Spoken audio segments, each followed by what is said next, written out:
Order, honourable member, honourable vessels.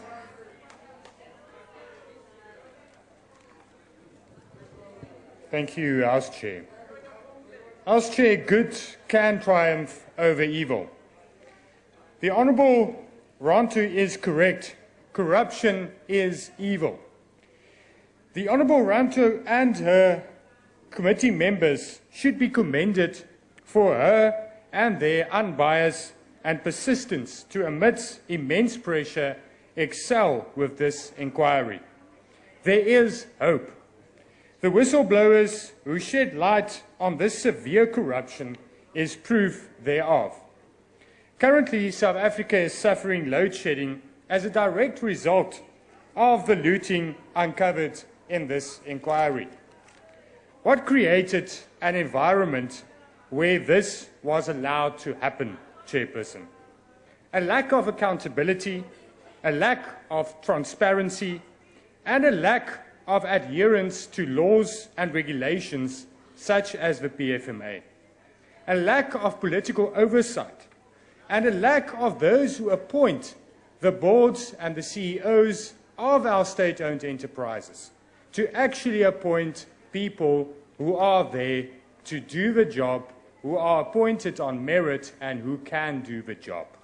We should prevent this from happening in future.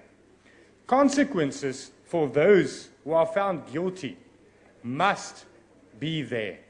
It is worrying that the National Prosecuting Authority yesterday withdrew the case against those involved in the Vrede Dairy project and the corruption that was involved there.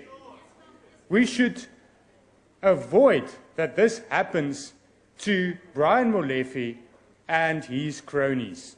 There should be consequences for those who have stolen from Eskom, which provides such an important service and such an important role in our economy.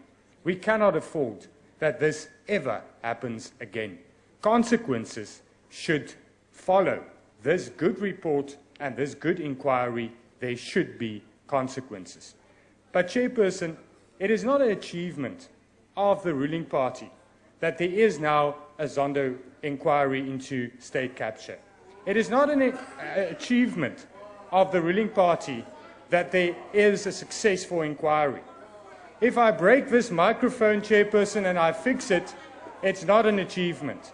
It can never be an achievement if you allowed it under your watch to happen and then fix it.